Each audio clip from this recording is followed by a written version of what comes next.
Dime una cosa. Bueno, porque hay tanta diferencia. No sé, lo miro después. Lo miro después, Y te digo. sobre todo, pues cuando es... Una el 28 y una el 12. Sí, puede ser un mes de diferencia también. Es que ella tiene 40 Ok. semanas. La relación... Señores y señoras, buenas noches a todos. Gracias a José y Julie para esa linda mesa y hospedar el shiur. Leinu Nishmat, el papá de José, Shlomo ben Yosef.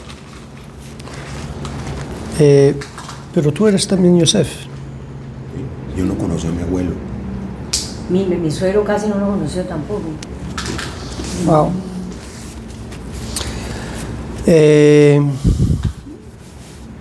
Y le refuerzo Shlema de Aaron ben Paola Olisa y de Moishelei ben Chava. El shur de hoy va a enfocarse sobre Purim. Qué sorpresa. No, Hanukkah. Pero quería compartir algo sobre Purim, quizás un poquito distinto. Ok, quizás un poquito distinto. Para mí es un poquito distinto. Aunque cosas parecidas escuchemos, pero hay un toque aquí, un hidush distinto acá.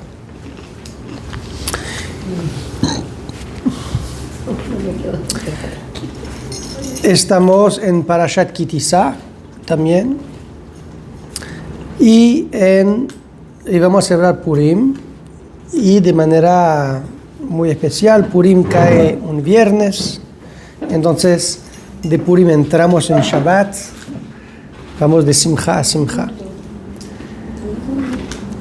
El cuento de Purim tiene cosas muy interesantes en el cuento, la manera que se cuenta. La Megilá de Esther es un texto fascinante que invitó una librería de comentarios, de Midrashim, de Mefarshim.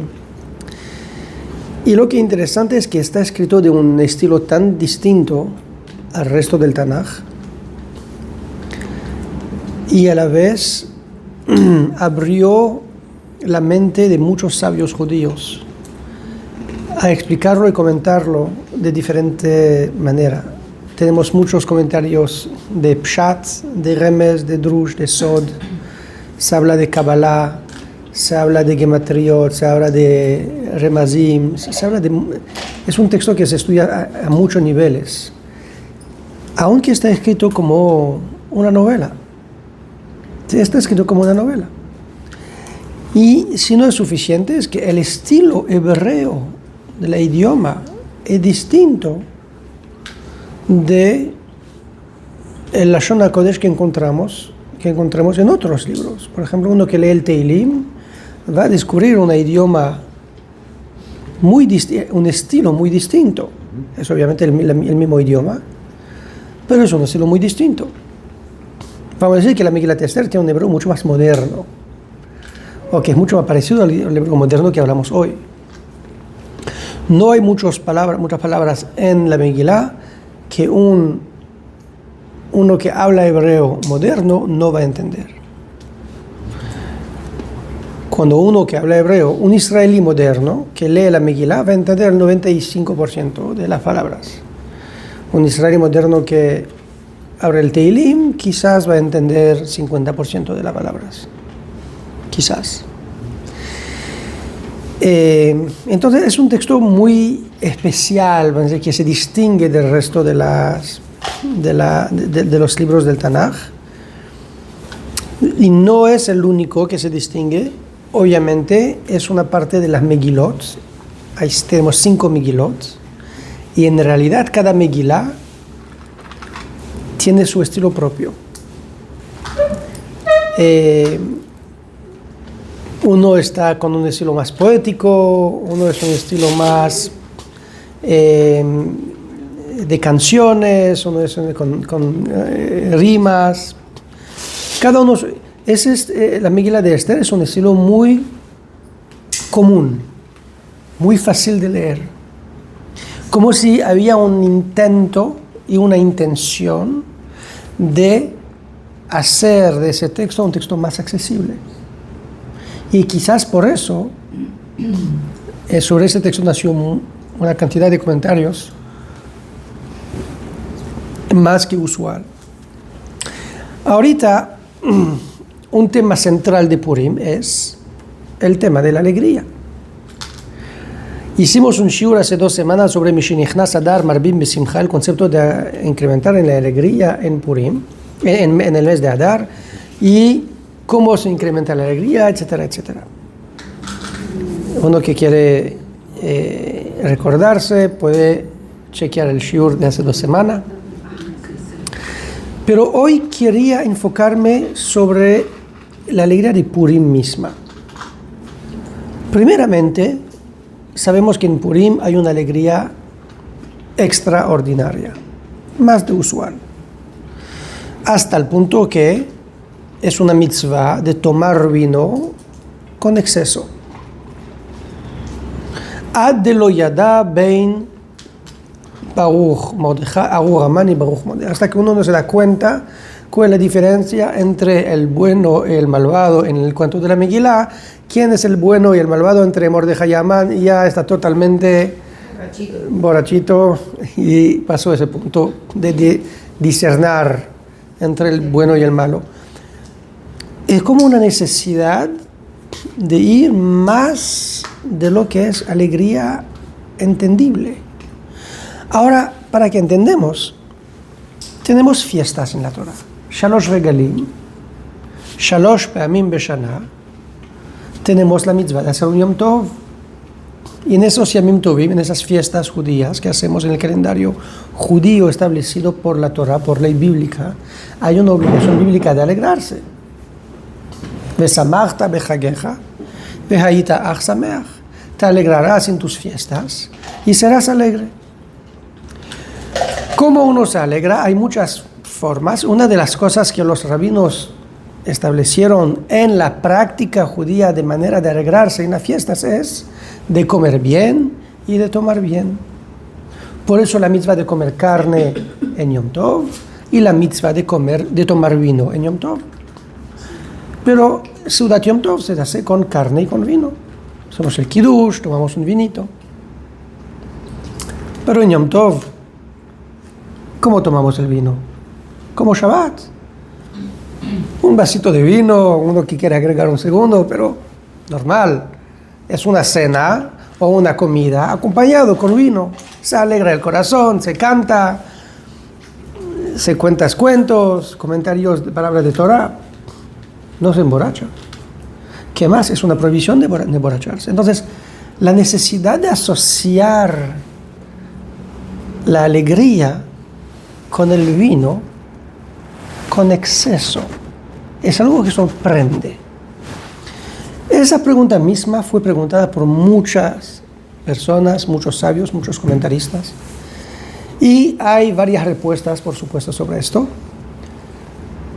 Lo que quería apuntar es el hecho que en general, cuando una persona toma demasiado vino para alegrarse, es que tiene dificultad de alegrarse sin el vino.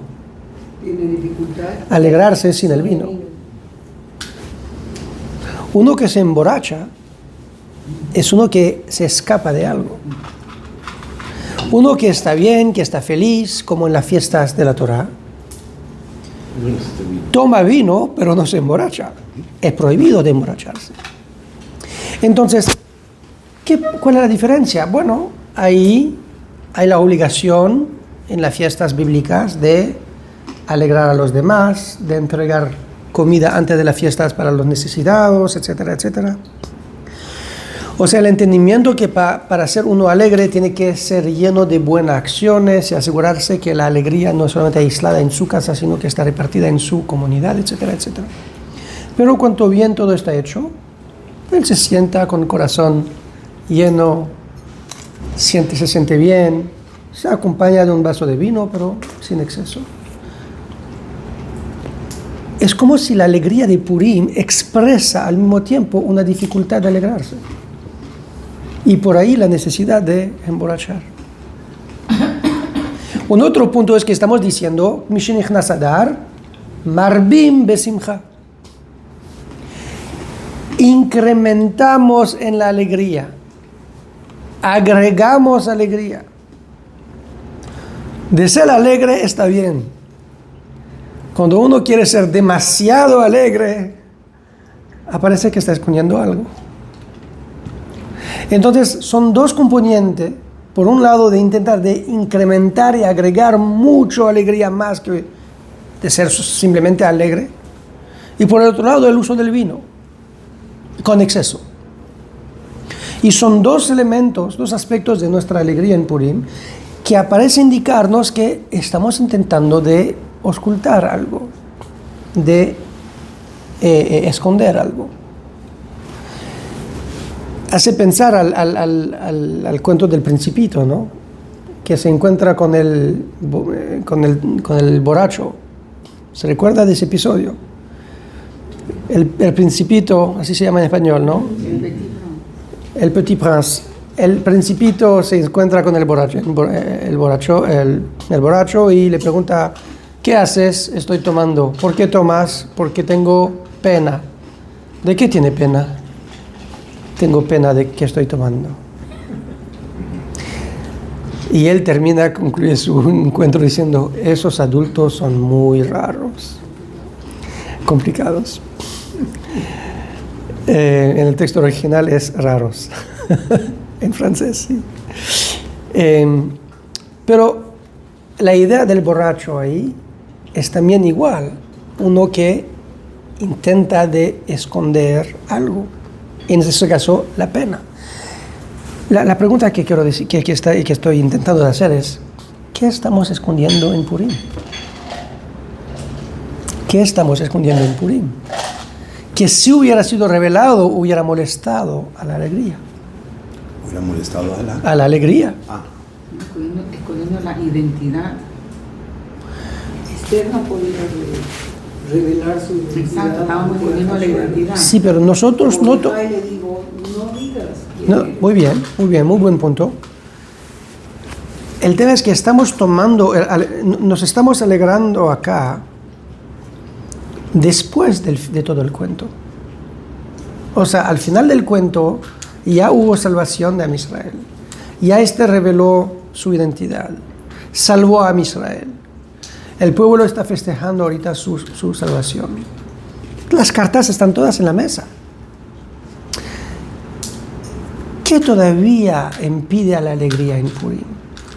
Y eso es el punto que quizás podríamos mencionar. Hay una tragedia en el cuento de Purim. ¿Cuál es la tragedia del cuento de Purim? El decreto de Leashmid. Correcto, pero eso es lo revelado. Y lo que quiero decir es que después de la victoria hay todavía una tragedia.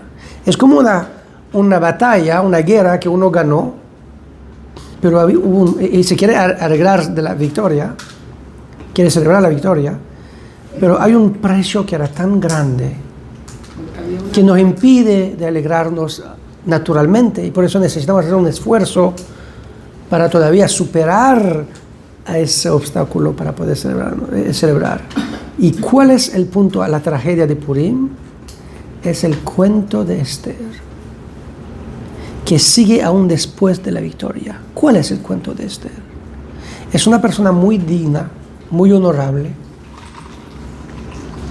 que tuvo que sacrificar su propia dignidad para salvar a Am Israel. Y el hecho que Am Israel tuvo la necesidad que uno de sus hijas tiene que sacrificar su propia dignidad para la salvación del pueblo, eso es una tragedia. El carácter de esa persona tan noble, condenada a vivir con ese bárbaro, eso es la tragedia. Ahorita, en la primera parte del cuento, ella está forzada. Porque está forzada en ese rol de reina, está secuestrada, no escogió. Está secuestrada en ese harem, elegida por reina contra su propia voluntad. personalmente todavía guardó su dignidad. Pero cuando ella tomó la decisión, por primera vez, de iniciar una relación con Ahasverosh, de su propia voluntad, aunque Ahasverosh no la pidió, ella dice, he prohibido por ley de acercarse del rey y de iniciar una relación con él sin haber sido invitado. Y yo no fui invitada 30 días. Así dice Esther. Ella se va a arriesgar su vida para iniciar esa relación. Esa iniciación personal es donde ella sacrifica su propia dignidad para la salvación de Israel. Y desde este momento se va a cambiar su estatus de una mujer secuestrada en una mujer consentida. Porque por primera vez ella inició eso. Entonces, en otra palabra, está muy consciente ella del sacrificio que está haciendo. Es un sacrificio moral, personal, que no es momentáneo. Es un sacrificio que la va a perseguir y acompañar toda su vida. Entonces, cuando Am Israel está festejando esa celebración, agradeciendo a Hashem por los milagros del oro que sucedió, no se puede olvidar el Shaliach, el mensajero que Hashem usó. El héroe del cuento, que era Esther, que ella se sacrificó. Pero es diferente de celebrar sabiendo que alguien se sacrificó pero ya falleció, un soldado que murió en la batalla, o alguien que está todavía vivo, secuestrado en algún palacio. Es muy distinto. De alegrarse cuando sabes que la persona al lado, detrás de su ventana y sus cortinas, sabe que estamos festejando, nos miran festejando, empuja y acompaña esa celebración, mientras que ella todavía ahorita sufre. Y el mundo va a seguir adelante y ella se queda atrás de las cortinas. Es esa dualidad en el cuento de Purim que Am Israel carga en el momento de Purim. Ahorita, el cuento de Esther, obviamente sabemos que en la Megilá el nombre de Hashem no está mencionado, ¿cierto? Pero Hashem está omnipresente en el cuento. Cada vez que mencionamos la palabra el rey, HaMelech, se refiere a el rey de Melech Malchei Amlachim, el rey del mundo. Entonces, en esa lectura del texto, refiriéndose a Dios cuando se refiere al rey, ¿a quién se refiere cuando mencionamos a la reina? A Knesset Israel o a la Shekhinah. La Shekhinah es la presencia de Hashem, el bueno por ser bueno, el justo por ser justo, el que se sacrifica totalmente altruistamente sin pedir o esperar nada en retorno. Y hay ese concepto que se llama Galut HaShekhinah, cuando la Shekhinah de Hashem está en exilio. Quiere decir, no está revelada.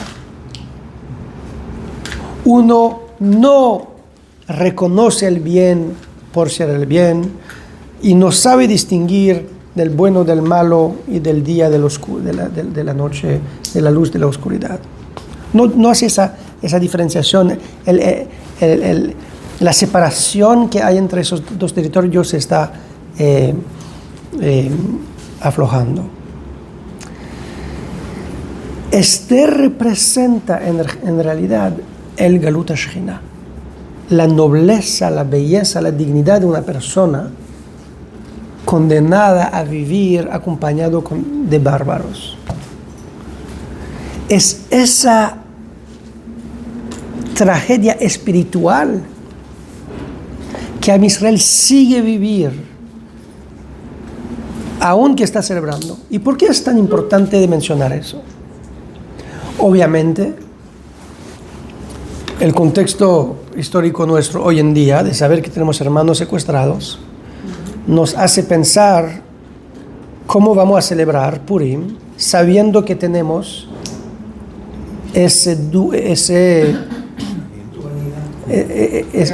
dolor acompañándonos. Un dolor personal, un dolor colectivo y nacional. Pero eso es verdadero cada año, todos los años. Y creo que acá es el punto.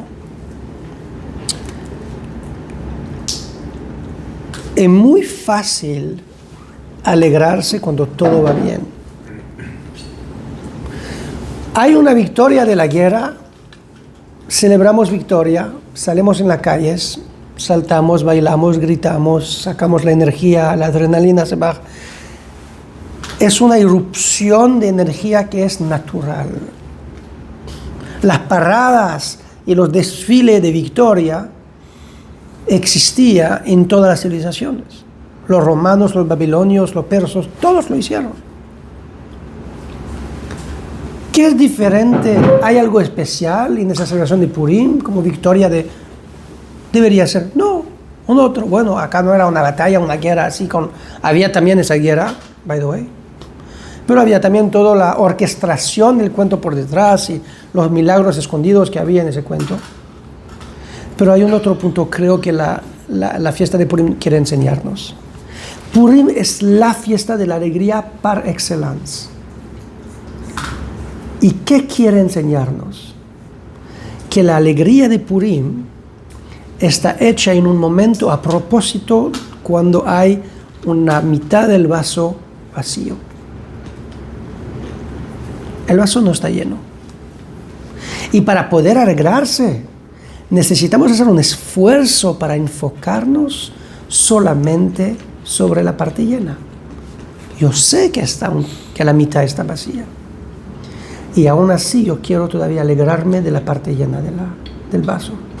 En otra palabra, la fiesta de Purim es un ejercicio nacional de Am Israel, enseñando a Am Israel, al pueblo judío, de poder alegrarse en el momento de una dualidad entre algo doloroso y algo que nos alegra.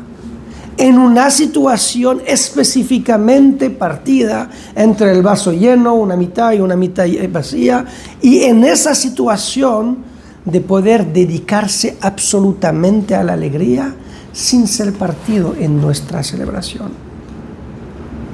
¿Eso qué nos dice? ¿Qué nos enseña?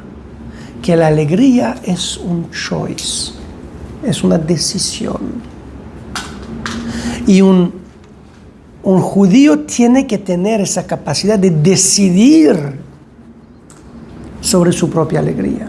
No por cualquier razón, en hebreo, la palabra besimcha son la misma letra que la palabra machshavá. Besimcha, que quiere decir en alegría, tienen las mismas letras que machshavá, que es pensamiento.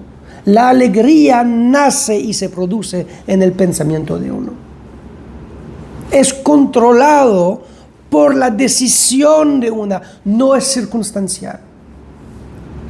El ser humano tiene la capacidad de tener una alegría por decisión.